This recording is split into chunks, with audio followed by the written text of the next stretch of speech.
Hey guys, before this video actually starts, I just want to warn you, I really tried to focus on the positive stuff for it because, let's face it, this press conference as a whole was a little bit cringy, especially this really weird slow-motion handshake. So here's the games that I thought didn't totally suck and actually looked pretty awesome from this rather short, confusing press conference. What's up gamers, DreamcastGuy here, and E3 is officially underway. I just finished watching the Electronic Arts press conference and honestly, I was incredibly impressed, but they still made some mistakes. Let's start off by talking about what really actually blew me away the most. They opened up their press conference with an apology, and it seemed like a pretty heartfelt one. At the very beginning, an executive came out and apologized for, honestly, releasing games that were a little bit light on content. Specifically, they admitted that Star Wars Battlefront was released with far too little stuff for us to play. They mentioned that they got thousands and thousands of comments saying that they weren't happy with the final product, and they admitted that that was a mistake. That's so impressive. I can't believe that somebody like an executive, who, let's be honest, that guy only cares about one thing, came out and admitted that they did something wrong. That's pretty cool, especially the fact that this is E3, a time when normally all you do is celebrate your successes and future conquerings. It was cool, but then, shortly afterward, they of course start having to talk about DLC. There was a lot of DLC talk. Specifically for Battlefield 1, they actually even went in depth showing all these new maps and modes, and also talking about maybe a season pass for Star Wars Battlefront 2. I hate that we're getting DLC talk at E3. Isn't this when we bust out all the big new shiny toys? This was a little bit of a letdown, but it did actually have a silver lining. The DLC did look cool for Battlefield 1, and for Battlefront 2, it's going to be free. Now, I noticed that they said Season 1. They kept saying Season 1, so I think it's going to be like, when you buy Battlefront 2, for 6 months, all the maps, characters, heroes, skins, everything is going to be free of charge and maybe even automatically install, and after that, you have to pay for it. That's a system I could totally get behind. Honestly, I think people had a big problem with the original Battlefront because it didn't have a story mode, and you knew that you were going to be paying for every single thing from then on. To get a full game, you'd have to be paying $80 or $100. That seemed like a ripoff. It looks like they're doing everything in their power to make sure that everybody who buys Battlefront 2 is extremely happy. Starting with this incredible looking campaign. It looks super cool. Okay, so the story mode of Battlefront 2 is going to bridge the gap between episode 6 and episode 7. It's going to show us this in-between war that's taken place. The hero is this, like, assassin death trooper chick who is sent on a special assignment to assassinate, I think, Luke Skywalker.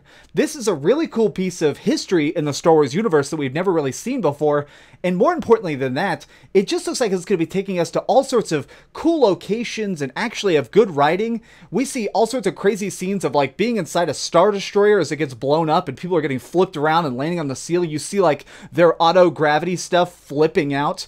It looks like it's going to have that interesting mix of EA charm. EA always likes to make stuff kind of blur the lines between a movie that you're playing and an action game that has cutscenes, and I like that they did that. Another thing that actually totally made me fanboy is they're adding the heroes we want most in multiplayer, specifically Darth Maul. The horned motherfucker himself is going to be joining us in combat. The way they revealed him was so cool. There's like this stormtrooper just walking along through this like conquered city, and he's like, yep, everything's clear. We're all good here. And all of a sudden you just see Darth Maul's lightsaber swirl through the scene and chop up like 15 dudes. And all of a sudden the guy's like, nope, never mind. Actually, we're not good here.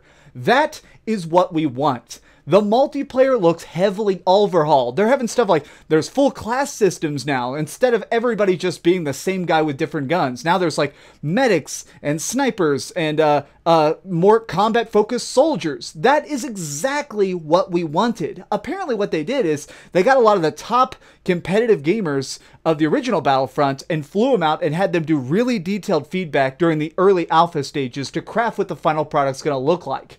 This is what every game needs to do. This is the ultimate smart move. Moving on from there, EA actually brought out an indie developer. This is something Electronic Arts has been doing a little bit more often, and I really respect them for it. They find somebody who's made a small game that they enjoyed as a company, and they buy the rights, give them a studio, and then see what they make. So if you ever played Brothers, A Tale of Two Sons, that was a pretty cool little indie game, but it was very, very simple. I mean, I bet you could probably play it on a cell phone pretty easily.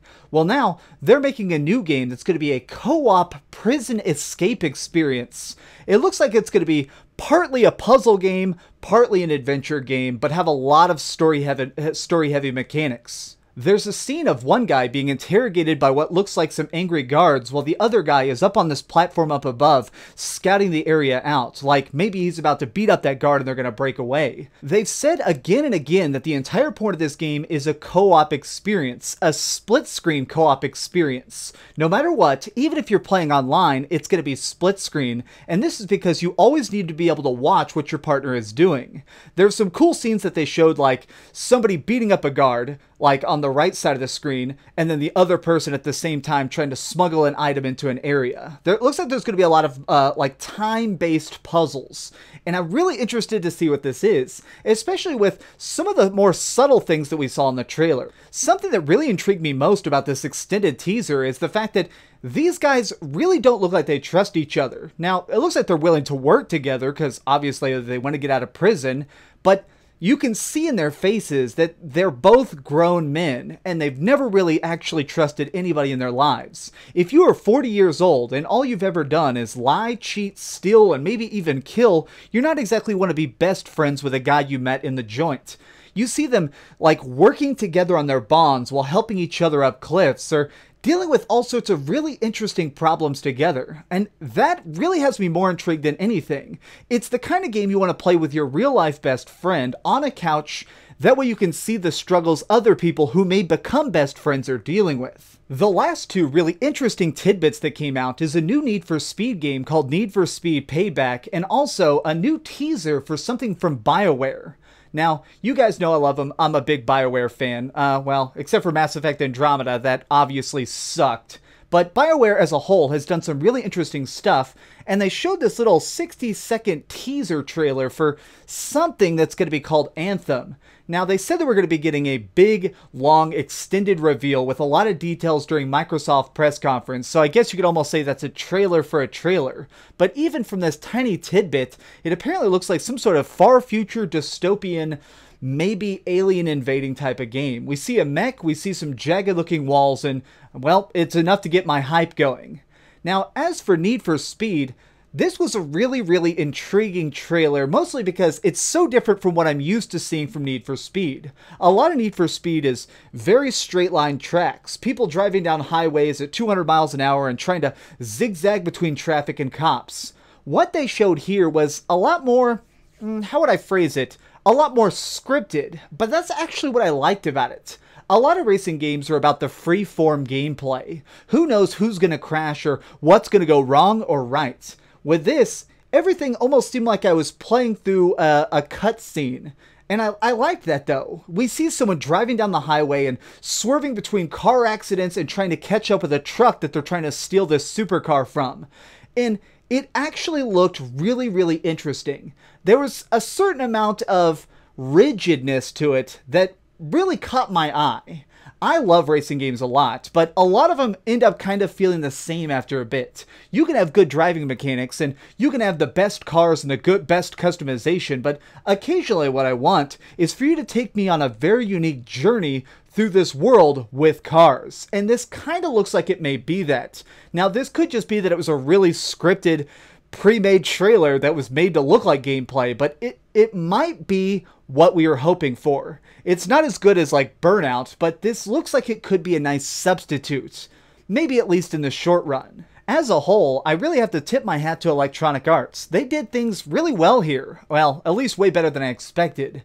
I was kind of expecting tons and tons of FIFA talk and not much else.